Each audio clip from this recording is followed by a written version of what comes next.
Hi, Dr. Bradshaw here with Wilmington Functional Medicine. Sorry for the hat if you've seen me before. I usually don't wear hats. Had a procedure done on my head. Got to wear a hat for a couple of days so I grow my hair back. Anyway, so today you are going to be working on a test from Mosaic Diagnostics called the MycoTox test. And these are instructions on how to do that correctly.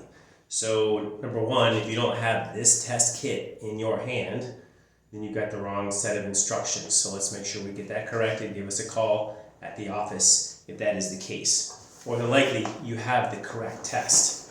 And that being said, let's open it up and make sure you have all the contents. Instruction booklet, you should have that. You should have what's called a requisition form. It's going to have some highlighted information on it. At the top, some highlights, you're going to need that. Barcode stickers, you're going to need that. Freezer pack, silver, you're going to need that. Put that off to the side. You're going to need the collection cup.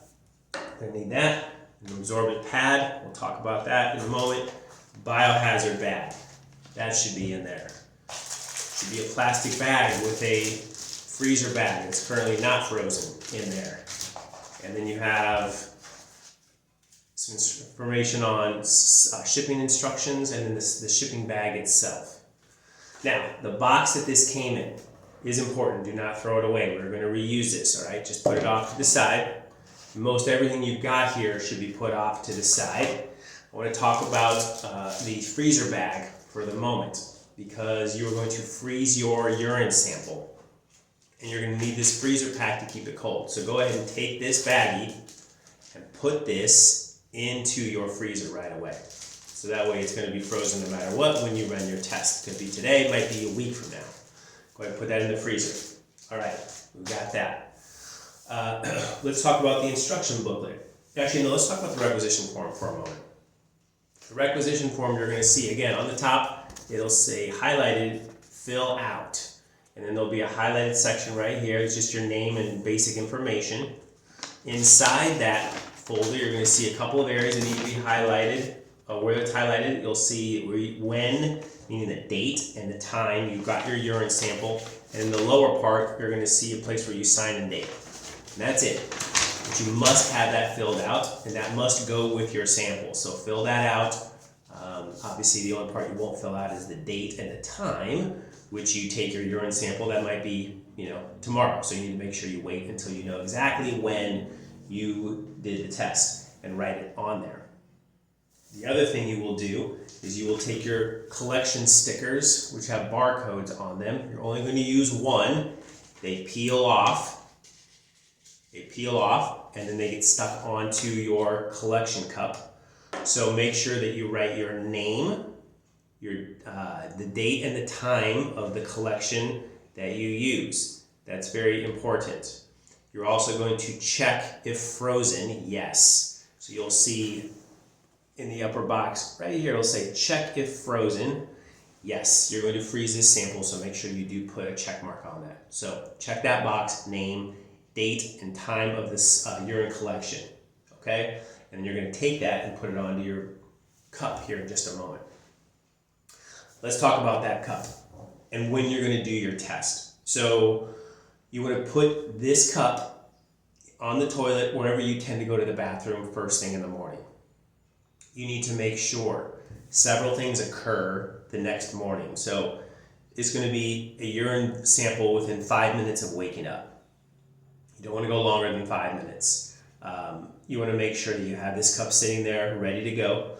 You want to make sure that the couple of days prior to running this test that you avoid the following foods for 48 hours. All right, you can't have any of these foods prior to this test.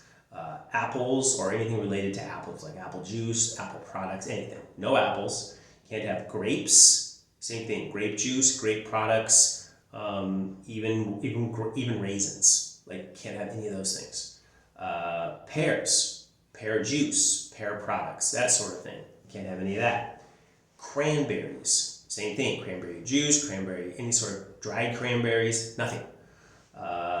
Then the last two are reishi mushrooms and echinacea supplements. So if you're having any of those or using any of those things currently, you need to maintain a 48-hour window with none of those before you run this test.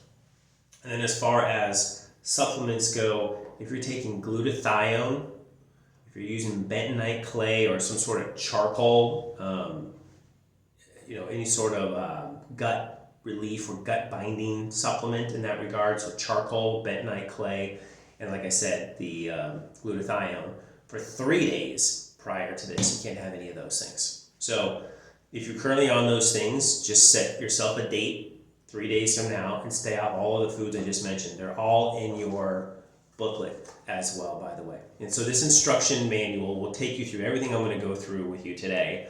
I just want to make sure that you hear it from the horse's mouth, so to speak, as well. But you can read through this booklet. It will take you through the test step by step. So anyway, now that you've gone through those 3 days of not being on any of those foods or those supplements, you're ready to do your sample. It has to be the first thing in the morning, within 5 minutes of waking. So wake up, don't eat anything, don't drink anything, don't brush your teeth, don't do anything. Just wake up, go to the toilet, and pee into this cup. Okay.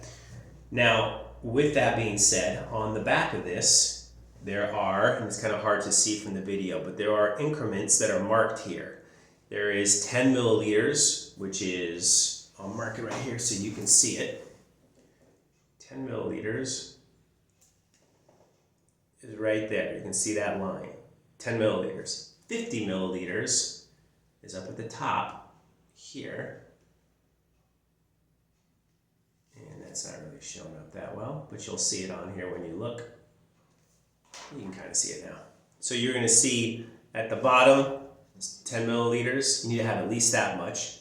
At the top, you'll see a line that I made. That's 50 milliliters. You don't want to go over that line. So anything between 10 to 50, you're good. So just make sure you get enough. If it's less than 10, they will not run the test. If it's more than 50, pour the excess out so it's less than 50, but still more than 10. Okay? And you're going to put your lid back on. Tight. Seal it tight. All right. On here, you're going to write your name. You're going to write whether you're male or female. You're going to write your date of birth. You're going to write the date that you did the sample and the time you took the sample. So if it's 6 in the morning, you're going to write 6 a.m. Don't worry about, there's a medical record number on there. Don't worry about that. You are then going to take your barcode sticker. Remember, you've got your name. You're going to write the date and the time that you took this sample. Check if frozen, yes. You're going to peel that sticker off and you're going to put that sticker onto your collection cup. So not only have you written your name onto this sticker that already exists, but you're going to take the other barcode sticker and stick it on there. It seems like overkill. That's what the lab asks for. So just need to do it. And then you'll be done with these barcode stickers. You're only going to need one. You can toss the others. Go take this to the freezer, put it in the freezer. It should be next to your ice pack at this point, which is already frozen, okay? Your sample must be frozen for 4 hours prior to mailing. So it needs to be rock solid, no liquid left. So 4 hours of freezing with your ice pack. And then, on a Monday through a Thursday, so you can't do this on Friday, Saturday, or Sunday, but Monday through Thursday, you're gonna pack this all up, and I'm gonna show you how to do it. You're going to take it to UPS, you're going to drop it off.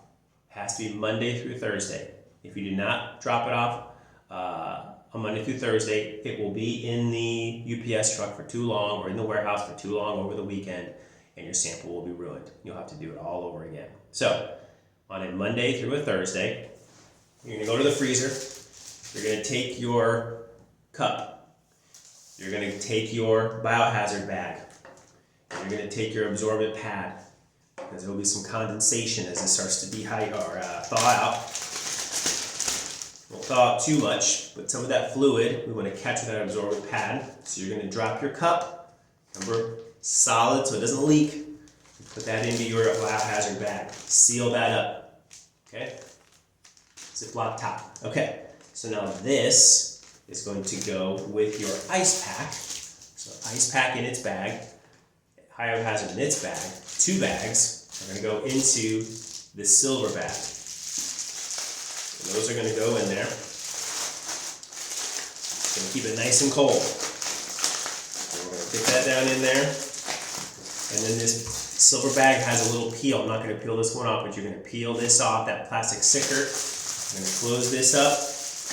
Boom. It's gonna be solid. And then, the last thing you have to do is put this bag back into your box. The box keeps it from getting damaged while it's being shipped on the truck. Alright? I'm going to close that up for the moment. Remember that the other thing that has to go in there, I didn't mention, is your requisition form. The requisition form has to be in there, otherwise the test will arrive. They're not going to know who it's from or what the information is regarding, which test to run. That requisition form tells them what test to run. So it'll just sit there, and it will sit there and it'll just say pending requisition form. And it could be a couple of days, it could be a couple of weeks before we finally figure out they have the test, why don't we have the results back? Put your requisition form in there, okay? So the silver bag and the requisition form are now in this box. The last thing you have to do then is to take the UPS bag. It's already labeled, it has a sticker. Go into Overland Park, Kansas. You're going to slide this box into this bag. And just like that silver bag I just showed you, this one has a plastic liner. You're going to peel back the plastic liner, seal this up, and you're good to go. This is a biological substance, which means you cannot drop this off at just a UPS box. There are a ton of those around town. You might have one where you live. Wilmington does not. You need a UPS store to drop it off. You need to walk it in and hand it to somebody at the counter. You can't just drop it off at UPS box. That will not work, not with a biological substance. So they did include the shipping instructions a phone number that you can call, an 800 number if you're looking for the nearest location to where you live. If you're not a UPS customer, they will tell you where to go. You can just call them. But otherwise, this card is worthless. The closest UPS store in Wilmington to where we are, we're in the middle of town. There's one up by UNCW on College in the Lowe's and TJ Maxx shopping center. There's another UPS store on College Road in 17th. And there are others elsewhere in town, but those are the two I can think of right away that are closest to our location. But you might be in another state. Go online, look for it, or call that number and find out which location is closest to you. You just need to take this on a Monday, Tuesday, Wednesday, or Thursday into the store, give it to the representative that works there, and your job is done. The rest is up to the lab and then getting the results back to us. And of course, we look forward to going over those results with you.